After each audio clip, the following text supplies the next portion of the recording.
केलं की जुलियस नावाचं कॅलेंडर बनवलं.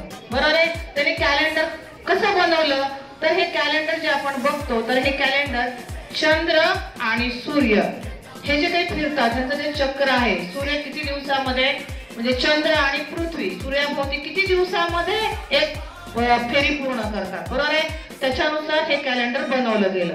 तर त्यांनी प्रथम काय केलं, सूर्याचं चक्र किती दिवसात सूर्याभोवती पृथ्वीचं चक्र किती दिवसामध्ये पूर्ण होतं ह्यानुसार त्यांनी काय केलं कॅलेंडर तयार केलं आणि ते होतं जुलियस कॅलेंडर. बरोबर आहे. आणि जुलियस हा सर्वप्रथम सर्व देशांमध्ये सर्व जगामध्ये 1 जानेवारी हा नवीन वर्ष साजरा करणारा पहिला व्यक्ती होता. बरोबर आहे की त्याने सुरुवातीला 1 जानेवारी हे नवीन वर्ष म्हणून साजरं केलं गेलं. त्याच्यानंतर असं लक्षात आलं की 362 दिवसाचं मग एक कॅलेंडर तयार करण्यात आलं ते म्हणजे ग्रेगोरियन कॅलेंडर. बरोबर म्हणजे इंग्रजी वर्ष. बरोबर आहे.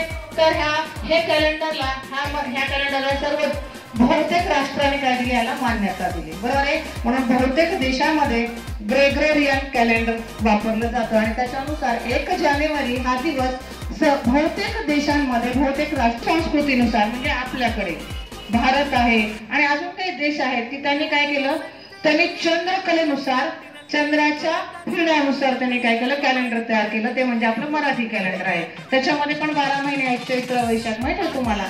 तर आपण काय करतो चैत्र महिन्यानुसार चैत्र प्रतिपदा त्यानुसार आपण गुढी उभारून आपण हिंदू संस्कृतीनुसार आपण नवीन वर्ष साजरं करतो. परंतु आजचं हे वर्ष आहे बहुतेक राष्ट्रामध्ये हे नवीन वर्ष म्हणून 1 जानेवारीला मान्यता देण्यात आलेली आहे. बरोबर आहे. या वर्षी काय काय केलं जातं नवीन नवीन संकल्प केले जातात है ना.